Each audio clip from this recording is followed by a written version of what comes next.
Hola, bienvenidos.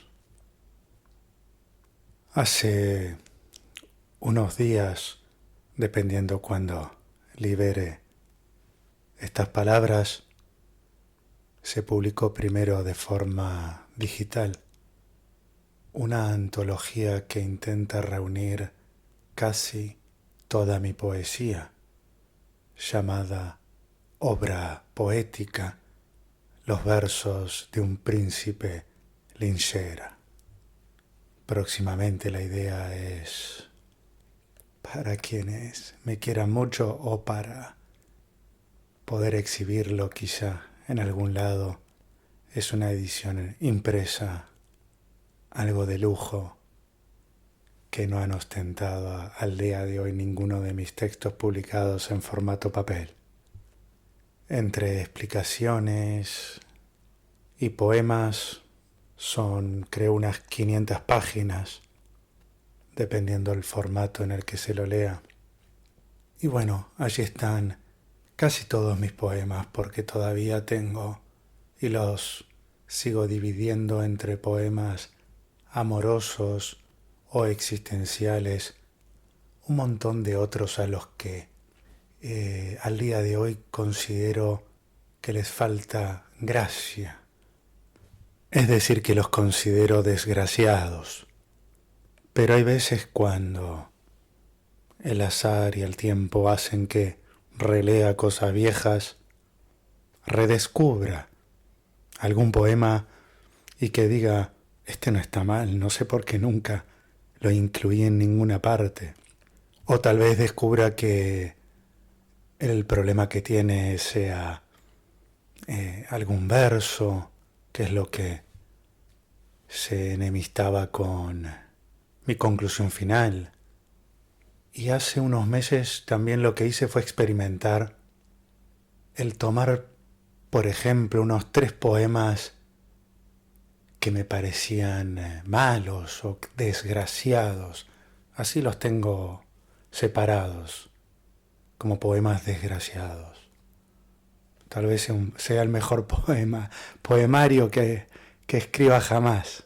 Quizá, quién sabe, alguna vez y muchos años después de mi partida de este planeta, encuentren y digan, aquí finalmente encontramos algo bueno. En fin, o para continuar,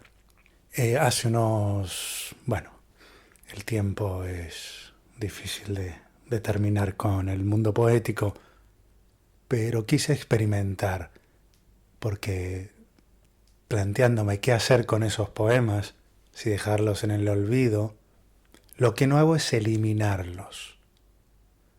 Muy pocas veces he eliminado o tirado a la basura literalmente algún poema, porque tal vez pervive o sobrevive el título, o hay un verso afortunado, o la idea, porque lo más importante es descubrir una idea, es la estrategia de la literatura, el hacerlo poesía, prosa, ya es la táctica, y hay veces que la táctica traiciona a la idea original, y por eso tiempo después puede ser útil, puede tener sentido revalorizar esa idea original e intentar explicarla, decirla,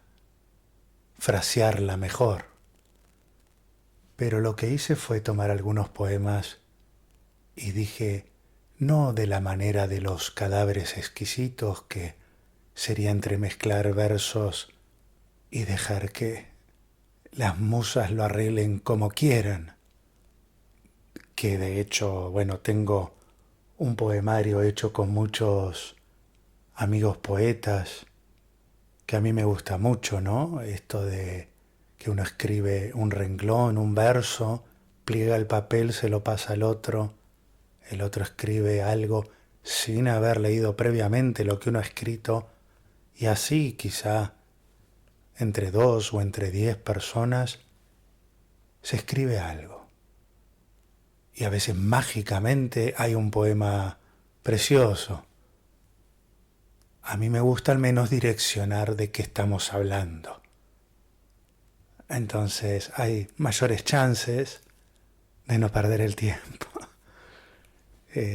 Pero bueno, lo que yo hice es tomar 2, 3 o 4 poemas desgraciados, porque la cantidad no es lo importante, sino la calidad, y decir, tal vez con estos 3 o 4 poemas logramos hacer uno solo, quitando tal verso, modificando a entremezclándolos, dándole un sentido superior, y así obtenemos un resultado superador donde 3 poemas se juntaron haciendo fuerza y lograron un poema que lo supere.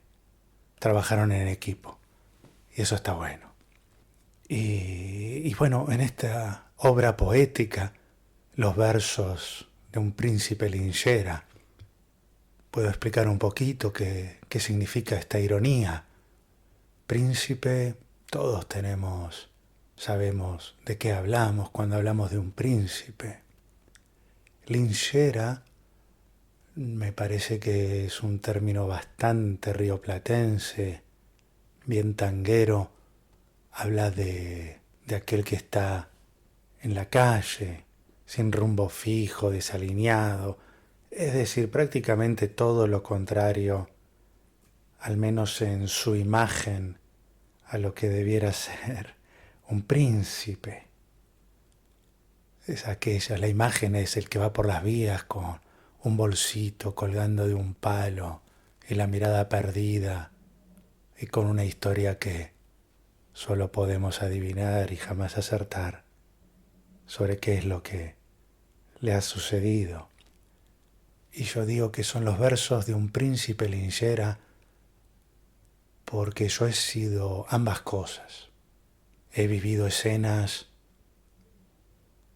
tal vez hasta superiores que las que han vivido los príncipes, y porque Luis Eduardo Aute me nombrara príncipe de Albanta, tras nombrarlo, proclamarlo entre mis amigos albanteses como rey de Albanta, en mi primer libro, Reino de Albanta, y entre mis amigos quedó, de manera irónica, bien argentina, el príncipe.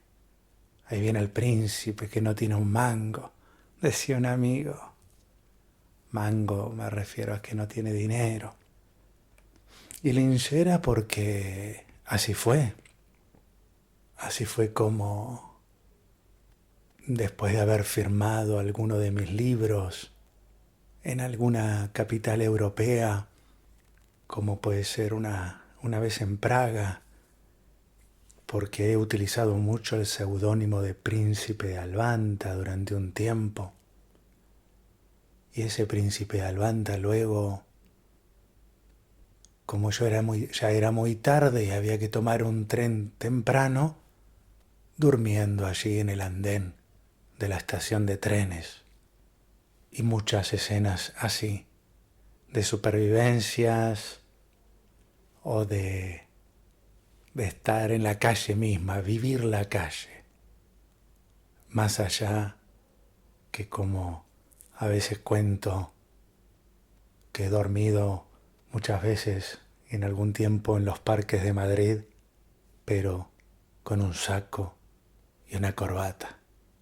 Al despertarme, ir a tomarme el café, alguno dirá, qué bien vestido, qué elegante, es todo un príncipe.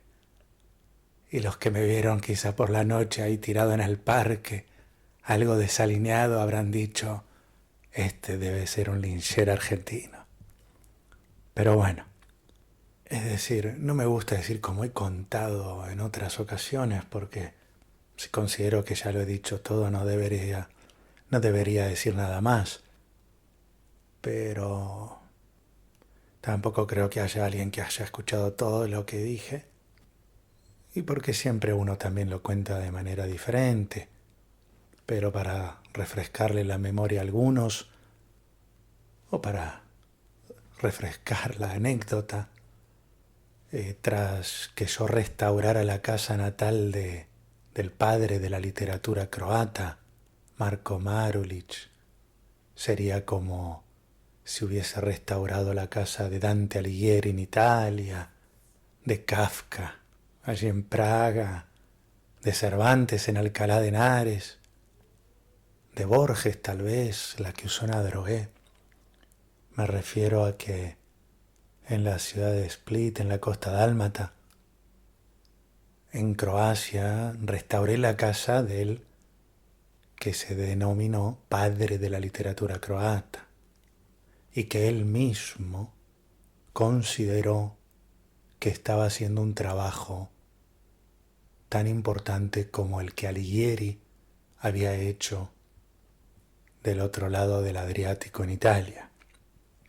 Y en la casa de este poeta, que fue también mi casa y donde he dormido muchísimas veces y he perseguido su fantasma para que me ayudara a escribir un poema, honrando o recordando uno de sus libros que siempre me ha gustado, su título, Carmina, terminó siendo la introducción de este poema que escribí donde él alguna vez también escribiera. Si alguien supiera lo que yo di por sabido, no diría nada del por qué hoy ya no lo sé, porque cuando uno cree ver el amanecer, vislumbra solo el buen presagio del camino. Yo, que vengo de tantas y esas vidas tristes, ay de las veces que no supe hacérmelas feliz. Ahora que soñamos con las mismas piedras y nacen mis versos donde ayer caía tu tinta, vos seguís escribiendo insaciable en las pinturas, con mi pluma persiguiéndote en otra cual latina. Yo, que vengo de tantas y esas vidas tristes, soy en casa al portear el umbral de la lágrima. Gracias, y no leeré las 500 páginas de esta antología que irá creciendo, que es cosa que permiten la tecnología hoy, ¿no? Que quizá uno compra un poemario que incluye, en este caso no sé, digamos que hay más de 350, 370 poemas, y quizá un día se les despierten y encuentren que hay 10 poemas más.